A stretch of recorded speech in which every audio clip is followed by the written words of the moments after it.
చేరిన మీ అందరికీ ప్రభుడును రక్షకుడైన యేసు క్రీస్తు ప్రశస్తమైన నామంలో పరిశుద్ధ అభిషేకాగ్ని పరిచర్య అంతటి తరపున వందనాలండి. బయట చెబుతారా? Praise the lord. దేవుని సరిది మనతో ఉండునుగాక. మీకు స్క్రీన్లో పాంప్లెట్ కనబడుతుంది అనుకుంటున్నాను. ఈ నెల 25వ తారీఖున గురువారం రాత్రి 2 నెలలకు ఒకసారి ఏర్పాటు చేయబడుతున్న స్త్రీల కూడికను ఈ 25వ తారీఖు గురువారం రాత్రి ఏర్పాటు చేయడం జరుగుతుంది. కనుక ప్రత్యేకంగా స్త్రీల కొరకు ఏర్పాటు చేసిన ఈ కూడికలోనికి ప్రతి ఒక్కరు ఖచ్చితంగా హాజరవ్వాలని ప్రోపేట మనవి. అలాగే నరసరాపేట ప్రాంతంలో పరిచర్య జరగాలని ఎన్నో సంవత్సరాలుగా ప్రార్థించిన విధానాన్ని బట్టి, దేవుని కృపను బట్టి వచ్చే నెల జూలై 6, 7 తారీఖులు అనగా సోమవారం, మంగళవారం ఈ 2 రాత్రులు నవోదయ నగర్ అరండల్పేట ఏరియాలో పావులూరి సుబ్బారావు గారి స్కూల్ గ్రౌండ్లో రైల్వే స్టేషన్ దగ్గర 2 రాత్రుల కూడికలు ఏర్పాటు చేయడానికి సిద్ధమై ప్రార్థిస్తున్నాను. నిశ్చయంగా ప్రభు ఆ 2 దినాల కూడికలను దీవెనకరంగా నడిపించునుగాక. ఆమేన్. నరసరాపేట పరిచర్లో కొద్దిపాటి చిన్న పరిచర్ను ప్రభు ప్రారంభించడానికి మార్గాలు తెరిచారు. నా సొంత ప్రయత్నాలతో అయితే ఎప్పుడో చొరబడేవాడినే, కానీ దేవుని ఆలోచనతో ముందుకెళ్తేనే బాగుంటుంది అన్న ఆలోచనతో కొన్ని సంవత్సరాలుగా ప్రార్థన చేయగా అక్కడ ఉన్న విశ్వాసులను దేవుడు దర్శించి వాళ్ళ ద్వారా అక్కడ పరిచర్ను కొనసాగించడానికి ప్రతి ఆదివారం సాయంత్రం 6 నుంచి 8 గంటల వరకు సంఘారాధన కొనసాగించబడుతుంది. కొన్ని కుటుంబాలు మెల్లిగా జతపరచబడుతూ ఉన్నాయి. పట్టణం కదా, పైపెచ్చు పల్లెటూరులో ఉన్న వాళ్ళందరూ కూడా ఆల్మోస్ట్ పట్టణాలకి ఏదో ఒక పనుల నిమిత్తం వలస రావడమో లేకపోతే పనుల నిమిత్తం పట్టణాలకి రావడమో జరుగుతూ ఉంటుంది. అట్లా నరసరాపేట పట్టణ ప్రజల సంఖ్య 2 ఇంకా అభివృద్ధిలోకి వచ్చే కొలది పట్టణ పరిస్థితులు అలాగే ప్రజా సంఖ్య అధికమవుతుంది. దేవుని కృపను బట్టి పరిచర్య ప్రారంభించబడడానికి ఈ సంవత్సరం ప్రభు సహాయం చేశారు. డిసెంబర్ నెలలో వాగ్దాన కాలమున వాగ్దాన ఫలముతో నింపుతానని చెప్పిన మాట నేను నమ్ముతున్నాను. ప్రభు ఖచ్చితంగా పరిచర్ని స్థిరపరుచునుగాక.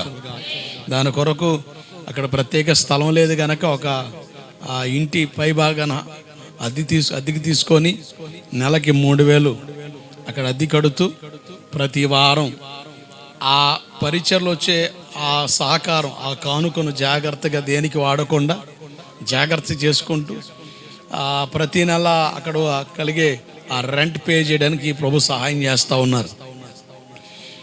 అయితే ఆలోచన ఉంది, పరిచర్ని బలపరచాలంటే అక్కడక్కడ చిన్న చిన్న కూడికలు ఏర్పాటు చేస్తూ ఉండాలి. పట్టణ నలుదిక్కుల అవకాశం దొరికిన స్థలాల్లో చిన్న చిన్న గ్రౌండ్స్లో ఏర్పాటు చేస్తూ ఉంటే ఓహో పలానా సేవకుడు పలానా ప్రాంతంలో పరిచర్య జరుగుతుంది అని. అంటే సంఘాలకు వెళ్ళే వాళ్ళని డిస్టర్బ్ చేయాలని ఆలోచన కాదు, కానీ చాలా దూర ప్రాంతాల నుంచి వలసకు వస్తూ ఉంటారు. అలా వచ్చిన వారికి చక్కగా ఆత్మీయంగా బలపడాలి, మంచి వాక్యం వినాలి అనుకున్న వాళ్ళకి మనం అందుబాటులో ఉండగలిగితే వాళ్ళు దూర ప్రాంతాల నుంచి ఉద్యోగాల నిమిత్తం మా పశ్చిమ గోదావరి జిల్లా భీమవరం నుంచి ఆయా పట్టణాల నుంచి కూడా నరసరాపేటలో వలస వచ్చిన వాళ్ళు ఉన్నారు ఉద్యోగాల నిమిత్తం. మళ్ళీ వాళ్ళ ఉద్యోగాలు మళ్ళీ ట్రాన్స్ఫర్ అయితే వేరే ప్రాంతాలకు వెళ్ళిపోయే పరిస్థితులు ఉంటాయి. కొంతమంది కూటి కొరకు లేకపోతే ఏదో ఒక పని చూసుకుందాం అని పట్టణాలకి వలస వస్తున్న వాళ్ళు చాలామంది ఉన్నారు. అటువంటి వాళ్ళకి మనం అందుబాటులో ఉంటే బాగుంటుంది కదా. కాస్త పరిచర్ని మెల్లిగా ప్రమోట్ చేయాలి అంటే భారీ ఖర్చులతో ఇబ్బంది పెట్టే పరిస్థితులు కాదు, కానీ జాగ్రత్తగా సమయోచితంగా మనం భరించగలిగిన ఖర్చుతోనే చక్కగా కూడికలను ఏర్పాటు చేసుకుంటూ ముందుకెళ్ళాలన్న ఆలోచన.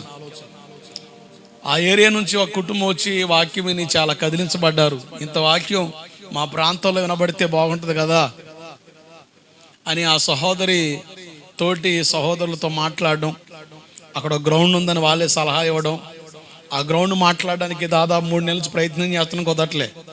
మొత్తానికి ఎటకేలకు మొన్న కొద్ది రోజుల క్రితం మాట్లాడితే వారం వారం పెట్టుకోవడం ఏదైనా అవకాశం ఉంటే, అక్కడ షెడ్ ఉంది కదా అని అడిగితే వారం వారం అయితే వద్దు, ఏదైనా సభలు అయితే పెట్టుకోండి అని చెప్పి అవకాశం ఇస్తే వెంటనే నాకు ఇన్ఫర్మేషన్ ఇచ్చారు. అప్పుడు దాకా గ్రౌండ్ దొరికితే ఏదైనా పెడదామని ఆలోచన కలిగింది. గ్రౌండ్ దొరికిందనగా గుండెలో రాయబడింది. ఎందుకంటే ఆర్థిక పరిస్థితుల మీద ఖచ్చితంగా కూడిక ఉంటుంది. నా బాధ ఏంటంటే ఎవరికి భారంగా మనం ఉండకూడదు, బాధ్యత కానీ పరిచయం జరగాలన్న ఆలోచన. అయితే నా ఆశ ఏంటంటే విశ్వాసులైన మీలాంటి వాళ్ళు, సంఘాల్లో చేర్చబడిన మీరు పరిచర్య భారాన్ని ఎరిగి మీ వంతులో మీరు నిలబడడం వలన కొన్ని ప్రాంతాల్లో పరిచర్లు ఘనంగా జరుగుతాయి. దేవుడికి స్తోత్రం కలుగునుగాక. హల్లెలూయా. 6-7 తారీఖులు ఆ 2 రాత్రులు సభలు ఖచ్చితంగా మీరు కూడా నాతో కలిసి ఆ గ్రౌండ్లోకి వస్తే బాగుంటుందని ఆశ, ప్రార్థన. కానీ మనందరం కలిసి ఆ 2 దినాల కూడిక నిమిత్తం ప్రార్థన చేద్దాం, చక్కగా సువార్త అందిద్దాం. ఎవరన్నా కదిలించబడి, కొంతమంది సిటీస్లో ఎలా ఉంటారా అంటే పల్లెటూరులో అనుకోండి, ఏదో ఒక సమయం పాస్టర్ గారు కలిసి ఏదైనా రావట్లేదని అడుగుతారు. సిటీలో ఏంటంటే ఎక్కడెక్కడ నుంచి వస్తుంటారు, ఈ వారం ఈ చర్చికి పోతే ఇంకో వారం ఇంకో చర్చికి పోతూ ఉంటారు. క్రమబద్ధీకరణ ఉండదు, ఒక సిస్టమేటిక్ భక్తి భావజాలం ఉండదు. ఇంకొకరు ఏంటంటే కుదిరినప్పుడు వెళ్తారు, ఏ అమావాస్యకో పొన్నానుకో, లేకపోతే లేదు. అటువంటి బలహీన విత్తనాలు ఉంటాయి. దేవుని వాక్యం చేత వాళ్ళు దర్శించబడి సహవాసంలోకి హాజరైన చక్కగా వాళ్ళు బలపడడానికి, స్థిరపడడానికి ఈ పరిచర్య దోహదపడుతున్న ఆశ, వాంఛ, తపన.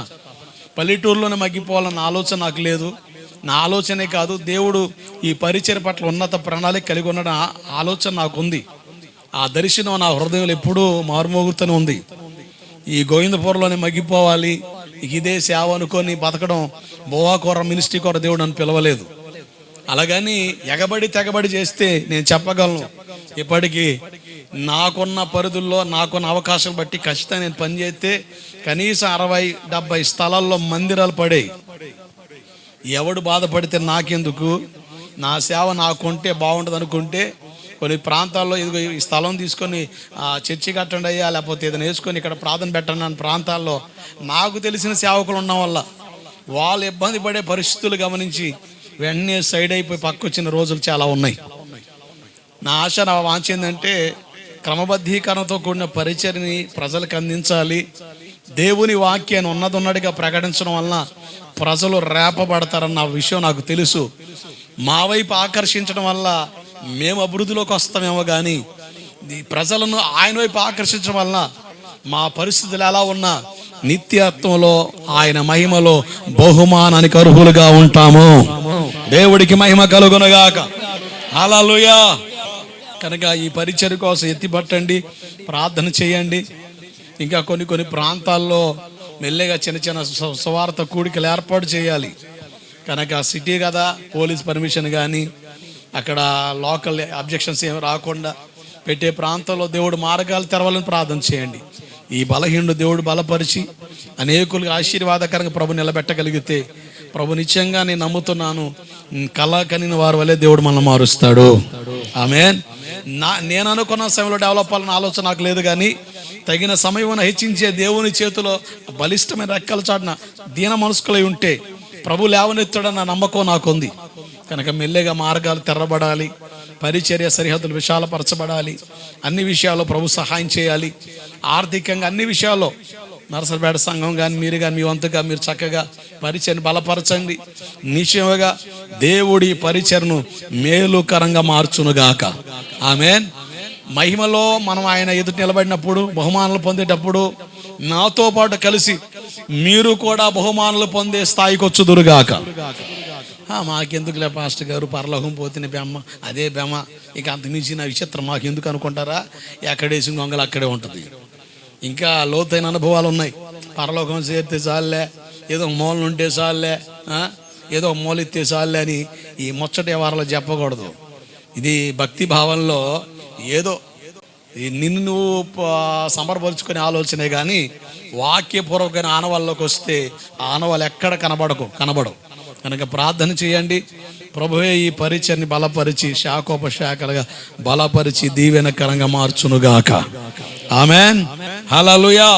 జూలై 6, 7 తారీఖులు వాతావరణం అనుకూలత లేని పరిస్థితులు, వర్షాకాలం. ప్రభువే అనుకూలమైన పరిస్థితి, ప్రజలను సమకూర్చాలి. దేవుడే తన కార్యాలు జరిగించాలి. సిస్టమ్ విషయంలో, వాయిద్యకారుల విషయంలో, అక్కడ ఏర్పాట్ల విషయంలో సహకరించే వారిని దేవుడు బలపరిచి, అలాగే చక్కగా టీం వర్క్ చేద్దాం. రాబోయే రోజుల్లో దేవుడు స్థిరపరిచి బలపరిచి పరిచయని ఘనపరిస్తే మహాసభలు మనం ఏర్పాటు చేద్దాం. దేవుడికి స్తోత్రం కలుగునుగాక. అంతవరకు కొద్దిగా ప్రారంభించబడుతున్న ఈ పరిచయకు తగిన అవకాశం లేక అవసరతను ఎరిగి మనం నిలబడదాం. దేవుడు నిత్యమైన ఆశీర్వాదకరమైన కార్యాలు ఈ పరిచయ ద్వారా ప్రజలకు జరిగించునుగాక. ఆమేన్. ఈ నెల 25వ తారీఖున స్త్రీల కూడిక ఉంటుంది కనుక ఆ విషయంలో జ్ఞాపకం చేసుకోండి. 25వ తారీఖు స్త్రీల కూడిక. వాస్తవానికి ఈ నెల కుటుంబ క్షేమాభివృద్ధి కూడిక జరగాలి. వాతావరణంలో చాలా విపరీతమైన వేడి ఉండడం వల్ల, అంత విపరీతమైన వేడిలో బయట కూర్చోవడానికి విపరీతంగా ఇబ్బంది పడే పరిస్థితులను బట్టి అలా నిమిత్తంగా ఉన్నాను. సడన్గా మళ్ళీ వాతావరణం మారిపోయింది. ఎప్పుడు వాన పడుతుందో తెలియట్లేదు, ఎప్పుడు పరిస్థితులు తారుమారు అవుతుందో అర్థం కావట్లేదు. కనుక అట్లా నిశ్చేష్టుగా మిగిలిపోయాను. అయితే ఏదో ఒక కూడికి ఈ నెలలో ఏర్పాటు చేయాలి అన్న ఆలోచన ఉన్నప్పుడు సరే స్త్రీల కూడికని ఏర్పాటు చేద్దాం అని ప్రార్థన చేసి 25వ తారీఖుని ఏర్పాటు చేద్దామని నిర్ణయించుకొని ఆ డేట్ ఏర్పాటు చేయడం జరిగింది. కనుక గురువారం సాయంత్రం స్త్రీలందరికీ ప్రత్యేక కూడిక సమకూర్చబడదాం. దేవుడు మనతో మాట్లాడునుగాక. ఆమేన్. దయచేసి కూర్చుందాం. యెషయా పుస్తకం 6వ అధ్యాయం 2వ వచన భాగంలో మనం చదువుతున్నాం కదా, దేవదూతల గురించిన చక్కని ప్రత్యక్షత. 6 రెక్కలు కలిగి ఉన్నాయని, 2 రెక్కలతో ముఖాన్ని కప్పుకొని, 2 రెక్కలతో కాళ్ళను కప్పుకొని, 2 రెక్కలతో ఎగురుతా ఉన్నాయి. సింహాసనం ఎదుట నిలిచిన దూతలు. ముఖాన్ని కప్పుకోవడానికి కారణం మనం కనబడకూడదు, దేవుడు కనబడాలి. కాళ్ళను కప్పుకోవడానికి కారణం నా ఇష్టం కాదు, నేను దేవుని చిత్తాన్ని జరిగించాలి. ఎగిరి వెళ్తా ఉన్నాయి. చెప్పకని చెబుతున్న మాట ఏంటి తెలుసా? మనం కూడా ఒక రోజున మధ్య ఆకాశంలో కడబోర శబ్దం వినబడినప్పుడు ఎగిరి వెళ్ళిపోతాము. ఆమేన్. ఎగిరి వెళ్ళాలంటే యోబు 34:20 ప్రకారంగా బలవంతులే దైవికంగా కొనిపోబడతారని ఉంది. బలహీనులు దైవికంగా కొనిపోబడలేరు అన్న సంగతి మనకు అర్థం అవ్వాలి. అంటే ఆత్మీయంగా బలపడాలి, ఆత్మీయంగా రేపబడాలి, ఆత్మీయంగా కట్టబడాలి. ఆధ్యాత్మిక బలాన్ని గురించిన ప్రస్తావన బైబిల్లో ఉంది. ఎస్తేరు 10వ అధ్యాయం 2-3 వచనాల్లో మొర్దెకై బలమును గురించి అని ఉంది. ఎవరి మొర్దెకై? చెరపట్టబడిన యూదుడు, ద్వారపాలకుడు. అసలు బలం ఏంటి? బెన్యామీను గోత్రికుడు. బెన్యామీను గోత్రం గురించి చక్కని చరిత్ర చెప్పాను. బెనోని కాస్త బెన్యామీనుగా మాట్లాడిన తండ్రి ప్రార్థనని, నీ కొరకు ప్రార్థించే తండ్రి. సంఘం ఉండాలి. 2వది ఎస్తేరు పుస్తకం 2వ అధ్యాయం 21-22 వచనాల్లో మొర్దెకై నమ్మకత్వం కనపరిచాడు. రాజు ప్రాణాలు కాపాడబడ్డాయి. నమ్మకస్తులు మెండైన దీవెలని బైబిల్ చెబుతుంది. అన్ని విషయాల్లో నమ్మకత్వాన్ని కనపరచాలని బైబిల్ చెబుతుంది. ఈరోజు క్రైస్తవులో కనుమరుగవుతుంది నమ్మకత్వం. నేను సేవలో గుర్తించింది ఏంటంటే, పాటలు పాడితే డెవలప్ అవుతామా, మంచి మంచి ప్రసంగాలు చేస్తే డెవలప్ అవుతామా, ప్రజలకి ఆకర్షణీయంగా మందిరాలను అమర్చుకుంటే డెవలప్ అవుతామా? ఇవన్నీ కూడా భౌతికమైన అభివృద్ధులే, భౌతికమైన సమృద్ధులే, భౌతికమైన ఎస్టాబ్లిష్మెంట్సే కనబడతాయి.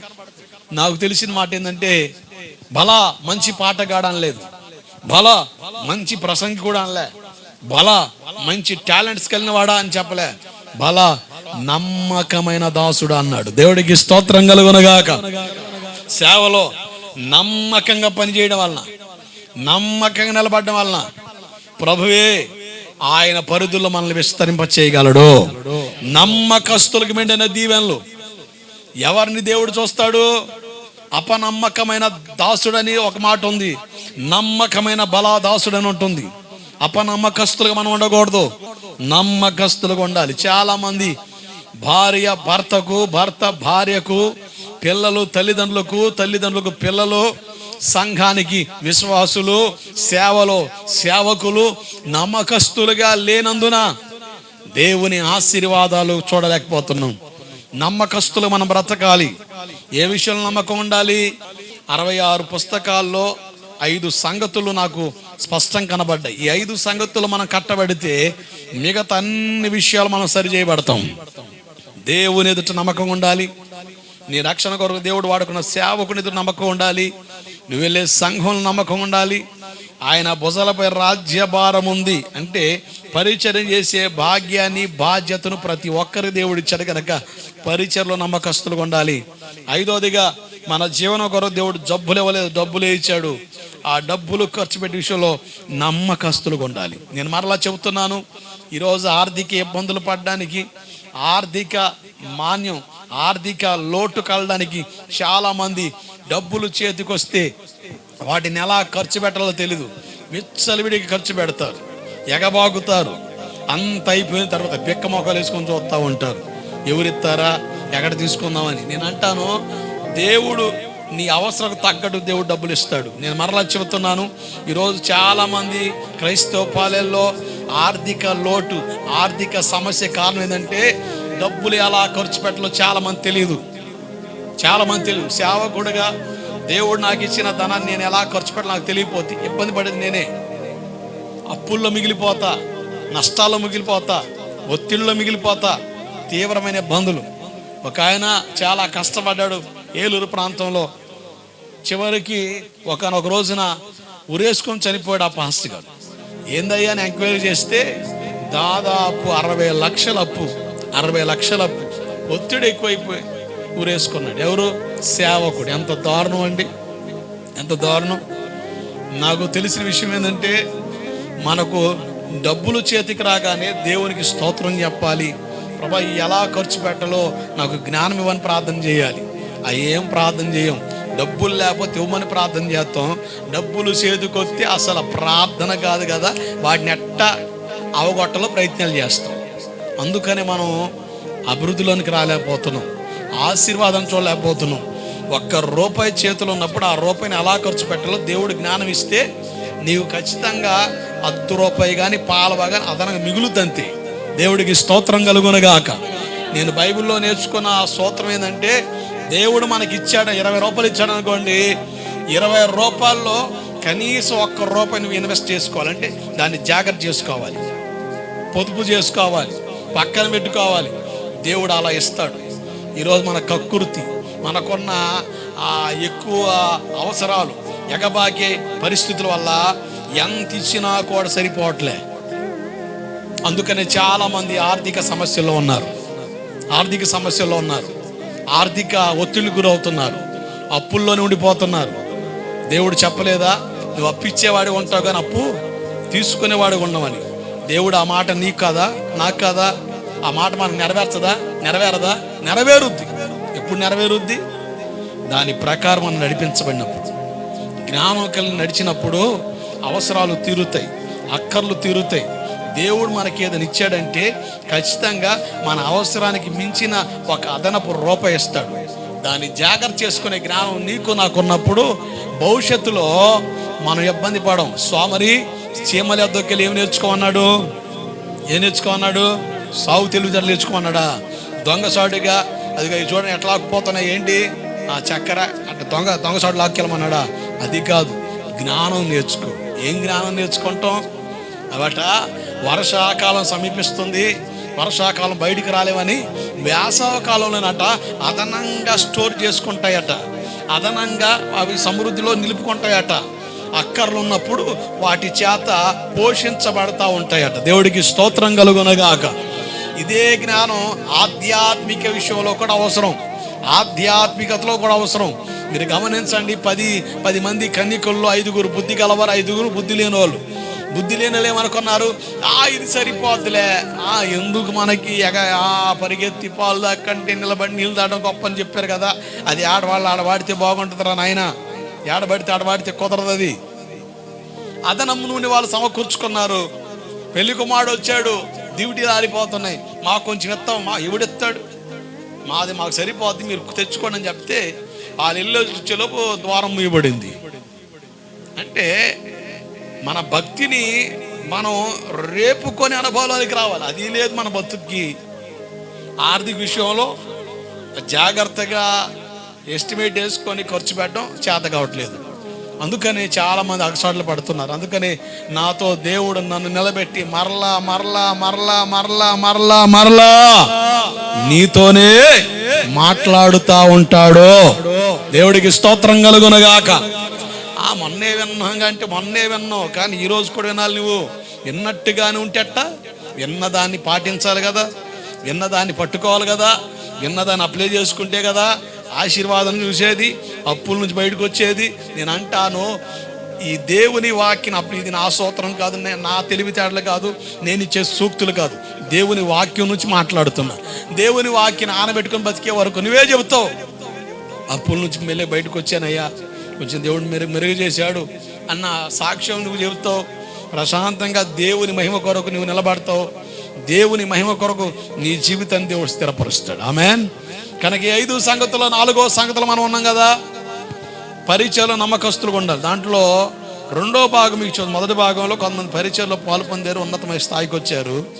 2వ భాగంలో పరిచర్యకున్న ఆ ఆశీర్వాదపు ఈవులని నేను మాట్లాడుతున్నాను. నేను మరలా చెబుతున్నా, చాలామంది పరిచర్య పట్ల రకరకాల అపోహలు ఉన్నాయి. చాలామంది అదొక లేఖి పనిగా భావించే వాళ్ళు ఉన్నారు. పరిచర్య చేసే వాళ్ళు చీప్గా చూసే వాళ్ళు ఉన్నారు. పరిచర్య చేసే వాళ్ళు చాలా ఏదో చులకనగా మాట్లాడేవాళ్ళు లేకపోలేదు. ఎవరన్నా భోజనాలు జరుగుతున్నాయి అనుకోండి, ఎవరన్నా మందిరంలో తిన్న ఇస్తర్లు తెస్తున్నారు అనుకోండి, కొంతమంది పెడతారు. ఎవరాళ్ళు లాస్ట్లో ఈ ఇస్తర్లు తీయడానికి? ఎవరండి వీళ్ళు? యానాది సంఘం. ఎక్కడ పంచంలో కుదురుద్ది, చర్చిలో కూడా నువ్వు తీయకూడదా? నువ్వు నూడి పడ్డావా? నువ్వు తీతేవనా నీకేమైనా అంటుందా? ఈ ఫీలింగ్లే కాదు మన బతుకుల్ని నాశనం తీసుకొస్తుంది. నిజం. పరిచర్యలో నేను అంటాను, యానాదులకే యానాదులుగా మారుదుగాక. అర్థమైందా? అంటే అర్థం ఏంటి? అంత నేలమట్టు తగ్గించుకోవాలా, అప్పుడే కదా దేవుని ఆశీర్వాదాలు చూసేది, మేలుకరంగా మన బ్రతుకులు మారేది. ఈరోజు రకరకాల అపోహలు ఉన్నాయి కనుకనే ఇర్మియా 33వ అధ్యాయం 22 అంటాడు, దావీదు వంశావళి కోసం మాట్లాడాడు. రెండవదిగా, నా సన్నిధిలో పరిచర్య చేయు లేవీలను లెక్కింపలేనంతగానే విస్తరింపజేస్తానన్నాడు. ఆమేన్. అంటే తరతరాల ఆశీర్వాదం పరిచర్యలో ఉంది, పరిచర్యలో ఉంది. అలాగని ఆడబడితే ఆడ చేస్తే కుదురుద్దా? ఏమండి, ఒక అతనికి కుష్ఠరోగం వచ్చింది, చేతులన్నీ కూడా ఆ రసికారుతూ ఉన్నాయి. అతను ఆ చేత్తో లడ్డు తీసి ఇస్తే నువ్వు తీసుకుంటావా? అమ్మ, నా బుజ్జే, నా బంగారం, నా తల్లి, ఆ సీమంతా రసంతా రాసి అమ్మకి అమ్మకి తింటానంటావా? Useless fellow, mannerless candidates. ఏంది ఇది? మాత్రం మేనర్స్ తెలియదు, లేబర్ ఫెలోస్ అని లేఖి మాటలన్నీ మాట్లాడుతావు. అవునా? కుష్టు పాపంతో పోల్చబడింది. నువ్వు పాపంలో ఉండి పనికిమాల పనులు చేస్తా ఉండి పరిచర్య చేస్తే దేవుడు దాన్ని కోరుకుంటాడా? ఒక వ్యక్తి కుష్టి రోగంతో రసికారుత పుళ్ళుతో ఉన్న ఆ చేత్తో లడ్డు కాదు, నీకు పంచభక్ష పరమాణాలు ఇచ్చినా కూడా నువ్వు తీసుకోలేవు. ఒకవేళ తీసుకున్నా కూడా మనస్ఫూర్తి తింటావా? అదే గుర్తుకొత్త కనుక అంటావు. దేవుడు కూడా అంతే.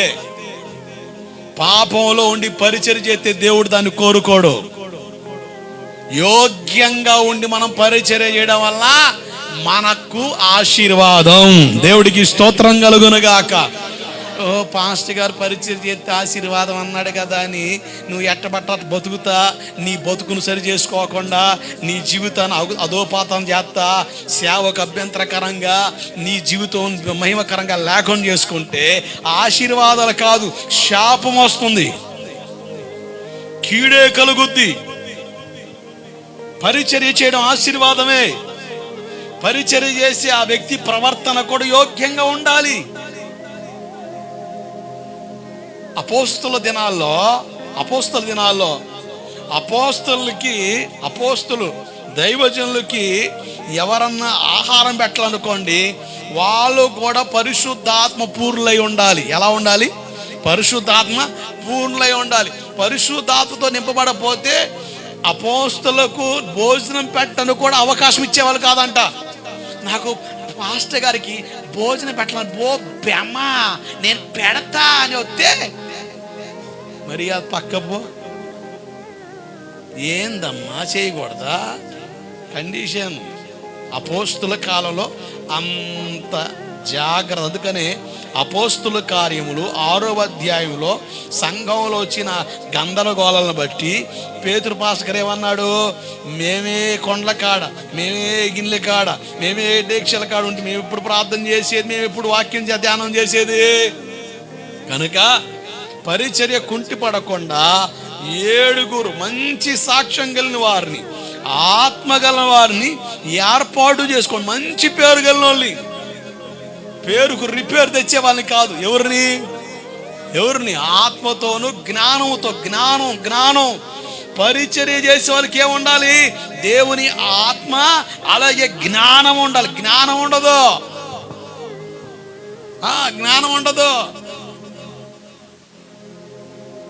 అందుకని పెద్ద పెద్ద సంఘాల్లో పరిచర్య చేసే వాళ్ళని ప్రత్యేకంగా మళ్ళీ పిలిచి వాళ్ళకు పరిచారకుల కోటం, ఆ కోటం వాళ్ళని కడగాల. ఆ కోటంలో వాళ్ళని మెయిన్ క్యాండిడేట్స్ పక్కన పెట్టాలా, డమ్మీ క్యాండిడేట్స్ పక్కన పెట్టాలా. మహిమ కలిగిన దేవుని సేవ కదా, మహిమ కలిగిన దేవుని పని కదా. మలినమైన పాత్రగా ఉండి ఆ మహిమ కలిగిన పని చేయడం మనకు ఆశీర్వాదం ఇవ్వదు కదా. జ్ఞానం ఉండాలి, జ్ఞానం కలిగి నడిపించబడాలి. ఆ జ్ఞానం మనలో ఉన్నప్పుడు మనం సంఘానికి, సమాజానికి, కుటుంబాలకి ఆశీర్వాదకరంగా ఉంటాం, తరతరాలకు దీవెనగా మారుతాము. ఆమేన్, హల్లెలూయా. పొద్దత్తమా ఇదే పాట పాడుతూ కూర్చోను. ఈ లేవి గోత్రాల గురించి అయిపోయిందంటే మరలా వాటి గురించి టచ్ చేయడం నాకు అవకాశమే ఉండదు. కనుక బలహీనంగా ఉన్నవాళ్ళు, బలహీనపడుతున్న వారు, పరిచర్య చేయడానికి ఆశ కలిగిన వారు, ఆసక్తి కలిగి కొనసాగేవాళ్ళు, ఒక దైవజనుడిగా, సంఘ కాపరిగా మీ కొరకు లెక్క చెప్పవలసిన వారిగా నేను చెప్పే మాట ఏంటంటే, యోగ్యమైన ప్రవర్తన విషయంలో మనం జాగ్రత్తగా ఉండాలి. దేవుడికి స్తోత్రం కలుగునుగాక. తిమోతి మొదటి పుస్తకం 5:14 చూడండి ఒకసారి. తిమోతి సందర్భాన్ని బట్టి మాకు మాట చూపిస్తా. తిమోతి మొదటి పుస్తకం 5:14.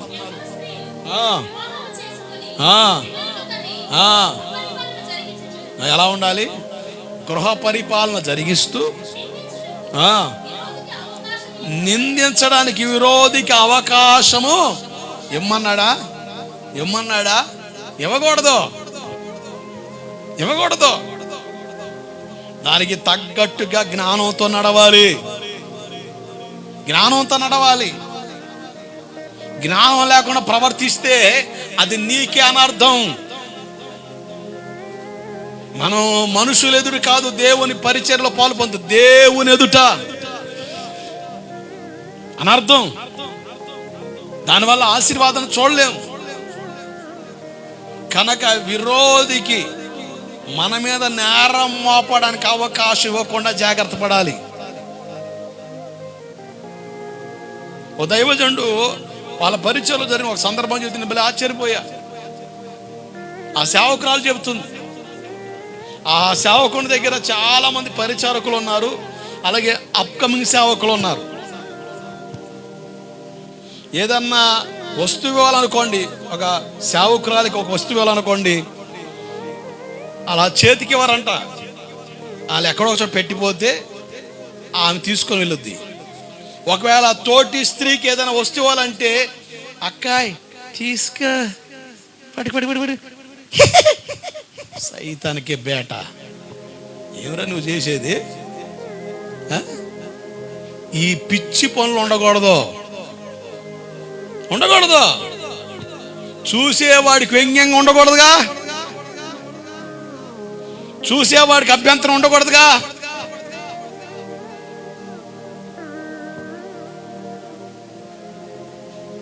నేను ఆ వ్యక్తిగతంగా చెప్పగలను. ఎవరినప్పుడు నేను అట ఆ గేట్ కాడికి వచ్చిన ఎవరన్నా స్త్రీలు ఉంటే వెంటనే లోపలికి వస్తా. ఆ రోడ్లు కానీ అక్కడ ఉంటే ఉన్నాడా తొందరపడి ఉంటే తప్పే ఉంది. తప్పేం లేదు. కానీ ఇతరులు అభ్యంతరకరంగా మాట్లాడకున్నట్లుగా నేను జాగ్రత్త పడాల్సిన బాధ్యత నాకుంది. దాన్ని జ్ఞానం అని బైబిల్ చెబుతుంది.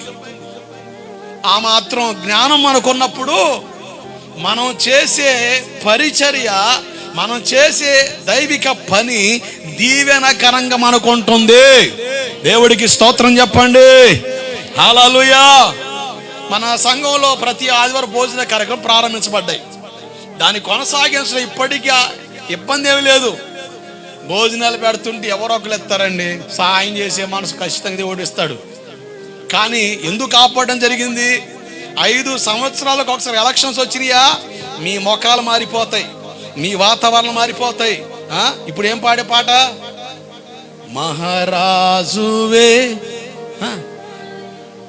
నిజంగా మనస్ఫూర్తిగా పాడేవా పాట? పాడలే. నీకంటూ ఆల్రెడీ ఒక నాయకుడు ఉన్నాడు నీ మైండ్లో. లేడా? లేడా? ఎట్ట పాడుతావు నువ్వు? పాడలేవు. ఆయన కనబడితే జై కొడతావు, జెండా పడతావు.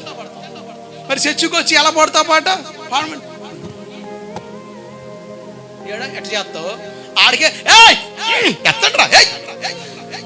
నేను అంటాను, పనికి మాన స్థలాల్లో పోయి పోజులు కొడతాం ఫీజులు మాడేదాకా. పనికి మాన స్థలాల్లో పోజులు కొట్టి ఫీజులు మాడిపోయేదాకా చేస్తాం. ఏంది నాకు అర్థం కాదు. ఎట్ట పాడుతావు నువ్వు? ఆ పాట పాడగలవా? మనసు పెట్టి పాడగలవా నువ్వు? మహారాజువే నా నాయకుడవే చెప్పగలవా? చెప్పలేవు. ద్వంద్వ జీవితాలు, ద్వంద్వ అర్థాలతో కూడిన బ్రతుకులు మార్చబడకపోతే ప్లేటు మాడిపోద్ది. నేను చెప్పేది వాస్తవం. ఈ మాటలు నీకు అవసరం కనుక ప్రతి ఆదివారం పూట నువ్వు వస్తావు. శుక్రవారం రావు, శనివారం రావు, ఆదివారం వస్తావు కనుక మర్యాద నీతో మాట్లాడతాడు. ఈ సంఘానికి వస్తే ఇదే ప్రసంగం, ఇంకో సంఘం ఇదే ప్రసంగం వినబడుతుంది. నీకాడ చూపిస్తాడు చరిత్ర. అప్పుడు కనబడుద్ది నా ఫోటో నీ మైండ్లో. చెప్పాడుగా ఆయన, తప్పదేకా.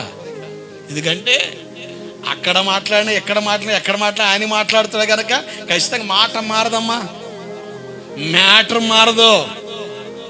నీ మైండ్ సెట్ మారేదాకా దేవుడికి స్తోత్రం చెప్పండి. హల్లెలూయా. నేను అంటాను, ఆయన నాయకత్వంలోకి రావాలి. మనం పరిచర్యకి ఆశీర్వాదకరంగా మారాలి. అందుకనే లేవి గోత్రాన్ని గురించి ఇన్ని నెలలు ప్రసంగాలు రాకో, అంశాలు దొరకో, ఇంకొక పాయింట్ నాకు చిక్కకో చాలా ఉన్నాయి.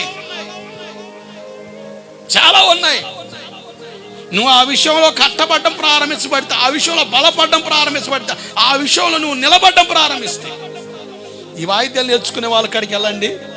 ఆ క్లాస్ టీచర్తో నేను వారం మాట్లాడుతుంటా. వాళ్ళు చెప్పే మాట ఒకటి, ఈరోజు నేర్పించిన ఇది వాళ్ళు బాగా ప్రాక్టీస్ అయ్యి వాళ్ళు బాగా వాయిస్తే ఇంకో బిట్టు నేర్పిస్తాం. ఇక సంవత్సరం పొడుగు అదే వాయిస్తా అదే తేడా పడుతున్నాడు అనుకోండి, సంవత్సరం పొడుగు అదే నేర్పిస్తాడు. అంటే అర్థం ఏంటి? ఆ సారికి ఇంకో బిట్టు రాదంటారా? వచ్చు, కానీ ఎందుకు నేర్పట్లేదు? సారీగా అబే అబు పాప ఏంద్రా పద నిసా అలాగా సా గగ 6 నెలలు ముద్దులేగా ఉన్నాం, ఎద్దులే చూస్తున్నాం. మాత్రం రాదా అంటే వేళ్ళు తిరగట్లేదండి. సానబెట్టు అంటే అర్థం ఏంటి?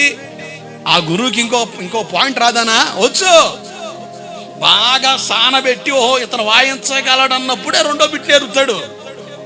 దేవుడు కూడా అంతే. నువ్వు ఒక విషయంలో కట్టబడేంత వరకు ఆ విషయం కొరకు నీతో మాట్లాడుతూ ఉంటాడు. పరిస్థితులు గుండా అన్ని విషయాల్లో నీతో మాట్లాడుతూనే ఉంటాడు. ఆ విషయంలో కట్టబడ్డావా ఇంకో పాయింట్ నీకు నేర్పుతాడు. అలా నువ్వు సరి చేసుకుంటూ వచ్చావా, నేను అంటాను ఆ మహిమ కలిగిన రాజ్యంలో నిలుస్తావు, గెలిచిన వారితో గడుపుతావు. దేవుడికి స్తోత్రం చెప్పండి. హల్లెలూయా. ఏదో కొన్ని చేతులు లెగట్లేదు, ఉన్నారా? కోమలో ఉన్నారా? చెప్పండి గట్టిగా. నేనేమను గుడ్డోడినా? నాకు బాగానే కనబడుతుందిగా. చెప్పండి గట్టిగా. హల్లెలూయా. ఇలా అద్భుతమైన విషయాలు మనం అధ్యయనం చేస్తున్నాం. లేవి గోత్రాన్ని గురించిన ప్రస్తావన చాలా స్పష్టంగా నేను మీతో మాట్లాడుతూ వస్తున్నాను. తృణీకరింపబడిన వాళ్ళే కానీ దేవుని సన్నిధిలో నిలిచే భాగ్యం పొందుకున్నారు సార్. అద్భుతమైన చరిత్ర. ఆయన సన్నిధిలో నిత్య కట్ట నిలబడిపోయారు వాళ్ళు. తండ్రి అంటాడు, శాపం మీ మీద ఉందన్నాడు. కోపిస్తులు మీరు, రక్తపాతం చేసిన వాళ్ళు మీరు అన్నాడు. దేవుడిచ్చిన అవకాశం సద్వినియోగం చేసుకున్న లేవి గోత్రికుడు అంటాడు, దైవజనుడు, తండ్రి, ఆత్మీయ తండ్రి, ఊరిమ్ము తుమ్మిము నీ భక్తుని కాలకు దేవుని చిత్తం తెలుసుకునే భాగ్యం విరిగిచ్చాడు. యెషయా 6 ప్రకారంగా రాజు అని ఉజయ మృతి పొందిన సంవత్సరం అత్యున్నత సింహాసన ఆసనున్న ప్రభుని చూచాను అంటాడు. రాజు అని ఉజయ కట్టు గర్వం. 22 పుస్తకం 26-16 ప్రకారంగా గర్వం చాలా ప్రమాదకరంగా వస్తున్నాం. బైబిల్లో 5 జాతుల వారు గర్వించారని మోయాబుల గర్వం చెప్పాను. నిర్గమ 18-11 ప్రకారంగా ఐగుప్తుల గర్వం. వాళ్ళు 2 విషయాలు గర్వించారు, వాళ్ళ దేశాన్ని బట్టి, వాళ్ళకున్న దేవత ఆరాధన బట్టి. అందుకనే నిర్గమకాండంలో దేవుడు అంటాడు, ఐగుప్తులో ఉన్న సకల దేవతలకు నేను తీర్పు తీరుస్తానన్నాడు. ఆ దేవతలు ఎవరు, వాటిని ఎలా దేవుడు తీర్పులోకి తెచ్చాడో రాబోయే రోజులు ఉందాం. ప్రస్తుతం మనం మొదటి విషయంలో వింటున్నాం కదా, ఆ ఐగుప్తు పాపానికి, లోకానికి, శాపానికి, కీడుకు గుర్తుగా ఉంది. అందుకనే హెబ్రీ 11:26 ప్రకారంగా అల్పకాల పాప భోగాలు విడిచి మోషే క్రీస్తు కొరకు బ్రతికాడు. అల్పకాల పాప భోగానికి అవకాశం ఇచ్చి జీవితాలను పాడు చేసుకోకండి. ఐగుప్తులో ఉన్న వారికి కలిగేది అవమానము, పోగొట్టజాలని రోగాలు రావడం 4 కారణాలు చెప్పాను. నీ పాపమా ఒప్పుకో, దేవుడు ఆరోగ్యం ఇస్తాడు. 70% రోగాలు దెయ్యాల వల్ల కలుగుతున్నాయి. సాతాను ప్రబోధ, ప్రార్థనలు ఏకీవించు, ఆరాధనలో పాల్పొందు, ఉపవాస ప్రార్థన రా, దేవుడు స్వస్థపరుస్తాడు. మన శరీరం బలహీనం, మనం తినే ఆహారం మంచిది కాదు కనుక ఆరోగ్యాన్ని కాపాడుకునే విషయంలో జాగ్రత్త పడదాం. 4 యోహాను 11:4 ప్రకారం ఈ వ్యాధి మరణం కొరకు కాదు, మహిమ కొరకే అన్నాడు. మహిమను గురించిన జ్ఞానం, మహిమను గురించిన ప్రత్యక్షత, మహిమను గురించిన ఆశ, ఆలోచన మనకు ఉండాలని మాట్లాడుతూ యెహెజ్కేలు పుస్తకం 10:4 కెరూబుల మీద నిలిచిన మహిమ దేవుని మందిర వాకిటి దగ్గర దిగి వచ్చిందని, అలా దిగిన మహిమ దేవుని మందిరం మీద నిలిచిందని, అలా నిలిచిన మహిమ దేవుని మందిరాన్ని నింపింది. ఆమేన్. రాజుల మొదటి పుస్తకం 18:30-40 మనం చూడగలిగాం. అగ్ని దిగి రాగా ప్రజలు కేకలు వేశారు, యెహోవాయే దేవుడని. నేను అంటాను, బాప్తిజం తీసుకున్నావు, బలలో పాలు పొందుతున్నావు, దేవుని మందిరానికి వస్తున్నావు, ఎవరన్నా నిన్ను చూసి మారారా? ఎవరన్నా చూసి నిన్ను చూసి మారుతున్నారా? ఓ అసలు ఈ మనిషి ప్రార్థనకి వెళ్తుంది అనవసరం, ఇలాంటి వాళ్ళు ఉన్న వల్ల చర్చిలకి దండగా, పాస్టర్లకి లేనిపో నిందలు తప్ప ఏమీ లేదు ఈ మనిషి ద్వారా అన్న బోడి సాక్షి వినబడుతుందా? అంటే పడిపోయిన బలిపీఠం బాగు చేయబడలేదు, ఇంకా పతన స్థితిలో ఉన్నాం. ఇంకా బాధాకరమైన తెలుసా, దేవుని మందిరానికి వస్తా కూడా సులువుగా చిక్కులు పెట్టే పాపంలో పడి విస్తారమైన దోషాలతో మనుషులు బ్రతుకుతా ఉన్నారు. దేవుడి దగ్గరికి వచ్చి ముసలి కన్నీరు కార్చేస్తే దేవుడు క్షమిస్తాడని పొరపాటు పడుతున్నవేమో. దేవుడు క్షమించేవాడే, కానీ తీర్పులోకి తెస్తాడు నిన్ను. దావీదు చేసిన పాపాన్ని, బెత్షెబాతో చేసిన పాపాన్ని దేవుడు హెచ్చరించాడు, గద్దించాడు, మందలించాడు, ఏడ్చాడు దేవుని కాడ. క్షమాపణ పొందాడు, కానీ తీర్పులోనికి వచ్చాడు. పిల్లలే శత్రులైపోయారు. కన్న కొడుకే కాలెత్తాడు. ఎవరినైతే అమితంగా ప్రేమించాడో ఆ కన్న కొడుకే శవమైతే లేడు దావీదు కుటుంబంలో. సొంత అన్నే సొంత చెల్లిని చెరిపాడు. అక్రమ జీవితాలు పోతే బతుకులవి అని దావీదు గారి జీవితాన్ని తేటపరిచాడు. దావీదు గారు మనకు లేక ప్రార్థనకి వెళ్ళలేదా? దేవుని సన్నిధిలో మొరపెట్టలేదా? మనకంటే గొప్ప ఆరాధికుడు, దేవుని హృదయానుసరుడు అని లేఖనంలో సాక్ష్యం పొందిన వ్యక్తి. బెత్షెబాతో పాపం చేశాడు, దేవుడు హెచ్చరించాడు, సరి చేసుకున్నాడు. మరల ఇంకెవరితో పాపం చేశాడా? మరి ఇంకెవరిని ఉంచుకున్నాడా? ఇంకెవరితో అక్రమ జీవితం జీవించాడా? లేదు. త్వరపడి పొరపాటు పడ్డాడు, అంతటితో సమాప్తం చేసుకున్నాడు అంతే పాపిష్టి జీవితాన్ని. అందుకనే దావీదు నా హృదయానుసరుడు అన్నాడు. మనుషులుగా పొరపాట్లు చేస్తాం, తొందరపడతాం, తేడా పడతాం. అదే బతుకులో బతికితే మాత్రం బతుకు బస్ స్టాండ్ అయిపోద్ది. దావీదు ఎందుకు తీర్పులోకి వచ్చాడు? దావీదు చేసిన పాపాన్ని కప్పుచ్చడానికి యూరియాని చంపించేశాడు. ప్రీ ప్లాన్ మర్డర్స్ ఈరోజు జరుగుతుందవే. అక్రమ సంబంధం పెట్టుకున్న భార్య కట్టుకున్న భర్తను కడ తీరుస్తుంది. అక్రమ సంబంధానికి లోబడిన భర్త కట్టుకున్న భార్యను చంపుతున్నాడు. Pre plan murder. ఆ రోజు దావీదు అదే చేశాడు. మనసాక్షి చచ్చిపోయింది.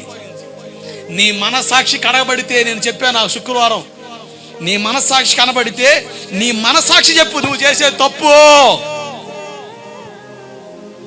పరాయి పురుషునికి రాంగ్ కాల్ చేస్తున్నావా, చేయాలని ఆలోచన కలుగుతుందా, నీ మనసాక్షి చెప్పుద్ది పొర్రపాటు. అటువంటి రాంగ్ కాల్స్లోకి వెళ్ళొద్దు. ఇన్స్టాగ్రామ్, ఫేస్బుక్, ట్విట్టర్ ఇటువంటి వాటిలో ఛానల్స్ కలిగి చాలా మంది ఏం చేస్తున్నారంటే లేనిపోని వాటికి తావిస్తున్నారు. ఫేస్బుక్లో ఫోటోలు దిగి పెట్టడం.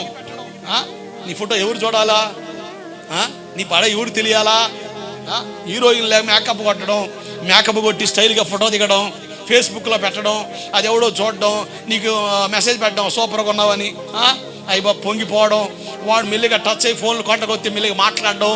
ఇక వాడు మాట్లాడుతుంటాయి అంటే నీ భర్త కంటే తీగా ఉంటాయి.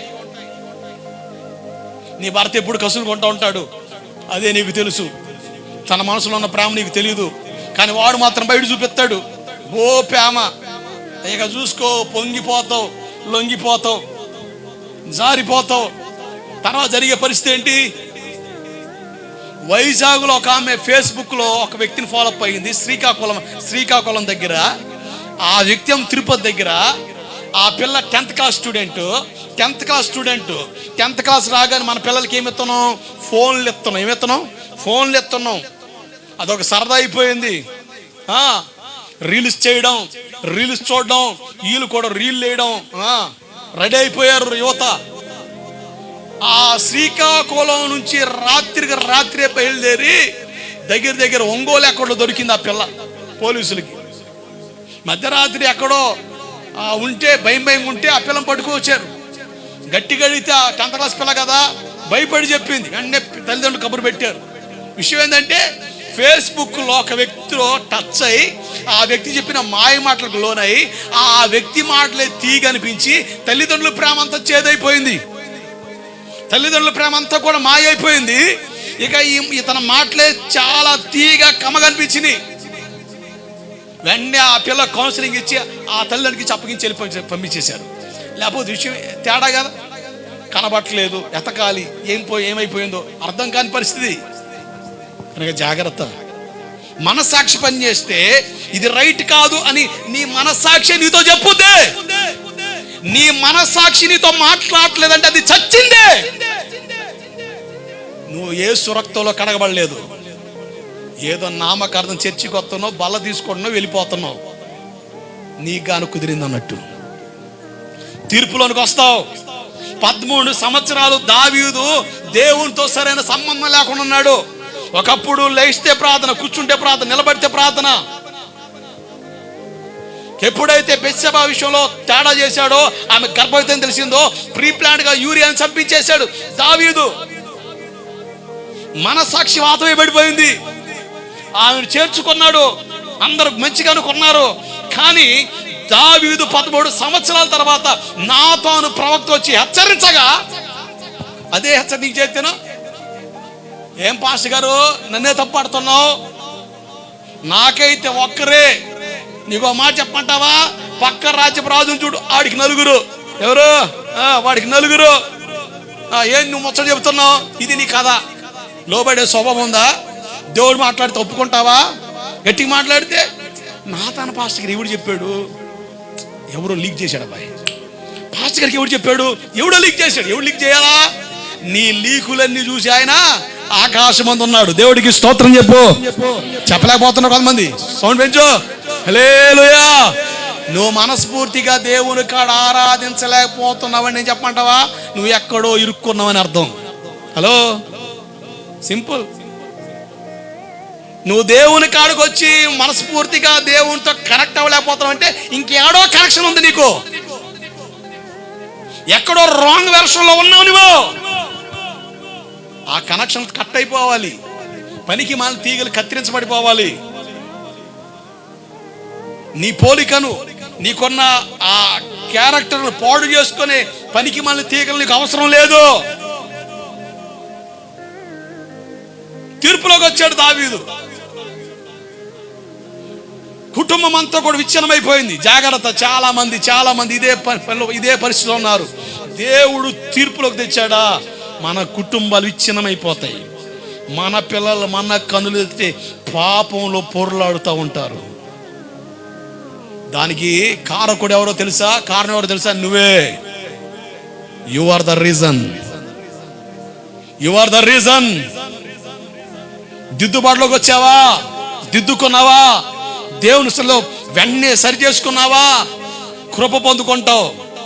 ఆశ్చర్యం చెప్పమంటారా? సౌలు రాజు దేవుని కృపను పోగొట్టుకున్నాడట, దావీదు దేవుని కృపను పొందాడు.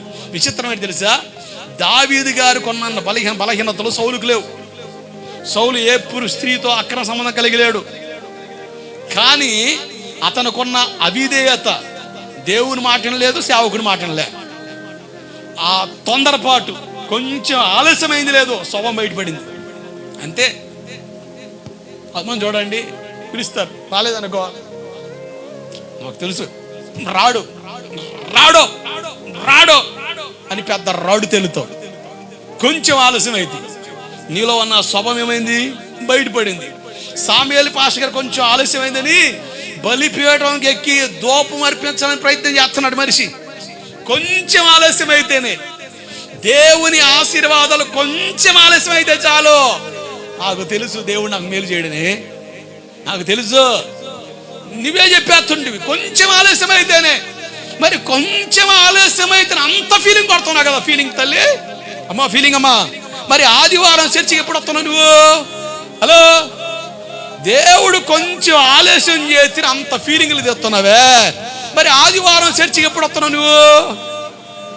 బల్ల ఇచ్చేటప్పుడా, వాక్యం మధ్యలోనా, ఆరాధన మధ్యలోనా? మరి ఆయన ఫీల్ అయితేనా? నీకులాగే ఆయన కూడా ఫీల్ అయితే నీ పరిస్థితి ఏంటి? అంటే నీకే మనసు ఉంది కానీ దేవుడికి లేదంటవా? ఆయన విశాల హృదయం అండి, ఆయన ఎలాగైనా అర్థం చేసుకుంటాడు అనుకొని పిచ్చి పనులన్నీ చేస్తున్నావా?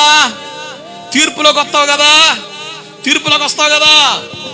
నేను అంటాను, దావీదుకి కృప ఎందుకు దొరికింది అంటే వెంటనే సరెండర్ అయిపోయి, నాతోను ప్రవక్త హెచ్చరించగానే మారు మాట మాట్లాడలేదు, వెంటనే లోబడిపోయాడు. ఆ ప్రక్రియ మనలో జరిగితే మనం దీవించబడతాం. ఈ ఆనవాళ్ళు మనలో కనబడితే మనం దేవునికి హృదయానుసారులుగా మార్చబడతాము. పడిపోయిన బలిపీఠం ఇవ్వాలి, సరి చేయబడాలి, బాగు చేయబడాలి. 12 రాళ్లతో పునాది, వాక్యమైన పునాది మీదకి రావాలి. లోతుగా తవ్వి సంవత్సరాలు గడుస్తున్నాయి, రోజులు గడుస్తున్నాయి, నెలలు గడుస్తున్నాయి, వారాలు గడుస్తున్నాయి. ఊరు పొమ్మంటుంది, కాడి రమ్మంటుంది, రాకడ సమీపిస్తుంది. లోతుల్లోనికి రా, భక్తిలో కట్టెలు క్రమంగా పేర్చి క్రమంలోనికి రా. వాక్యం అందరు తెలుసు అండి, వాక్యం తెలియడు ఎవడు లేడు. వాక్యం అందరు తెలుసు, కానీ దేవుని మందిరంలో ఎలా ప్రవర్తించాలి ఆ క్రమం మనకు తెలియాలి. క్రమబద్ధీకరణలోకి రావాలి. 4 నాని చెప్పాను, తొట్లు నీళ్ళతో నింపారు, నీళ్ళు పరిశుద్ధాత్మ సూచనగా ఉందని చెప్పాను. చాలా లోతైన సంగతులు నేను మీతో మాట్లాడుతున్నాను. రోమా 8:9 అంటాడు, క్రీస్తు ఆత్మ లేనివాడు నావాడు కాడు. క్రీస్తు ఆత్మ లేనివాడు నావాడు కాడు. రోమా 8:14 ఎందరైతే దేవుని ఆత్మ చేత నడిపించబడతారో వాళ్ళందరూ నా కుమారులు అనిపించబడతారని లేఖనాలు చాలా స్పష్టంగా చెబుతున్నాయి. జాగ్రత్త నడుపులారా, మరి ఎక్కువ కీడు మనకు కలగకుండా మనం ఉండాలని 1 తెస్సలోనిక పుస్తకం 5వ అధ్యాయం 19 దేవుని ఆత్మను ఆర్పకూడదు అన్న సంగతులు మనం ధ్యానం చేస్తా. మొదటిగా ఆయన నాయకత్వంలోకి రావాలని, రెండోదిగా మనకు ఆధ్యాత్మిక అలవాట్లు ఉండాలని చాలా చక్కని విషయాలు నేను మీతో మాట్లాడాను. చాలా అద్భుతమైన సంగతులు మీతో నేను ప్రస్తావిస్తున్నాను. మీరు వాక్య ప్రేమికులైతే చాలా చక్కగా కనెక్ట్ అవుతారు. నేను చెప్పగలను, ఎఫెసీయులు 4:32 మొదటి దశలోనికి 5:19 విషయం నేను ధ్యానిస్తున్నప్పుడు నాకు ఎలా అనిపించింది అంటే క్రొవ్వు మెదడు దొరికినట్టు అనిపించింది. దేవుడికి స్తోత్రం కలుగునగాక. చాలా శ్రేష్టమైన సంగతులు ఆ వచనాల నుంచి మీతో నేను మాట్లాడాను. ఒక అద్భుతమైన పరిపక్వతతో కూడిన విషయాలు ఆ వచనాల్లో ప్రస్తావించబడ్డాయి, అధ్యాయాల్లో పొందుపరచబడ్డాయి. ఆ సంగతులను మనం చక్కగా ధ్యానం చేసాం.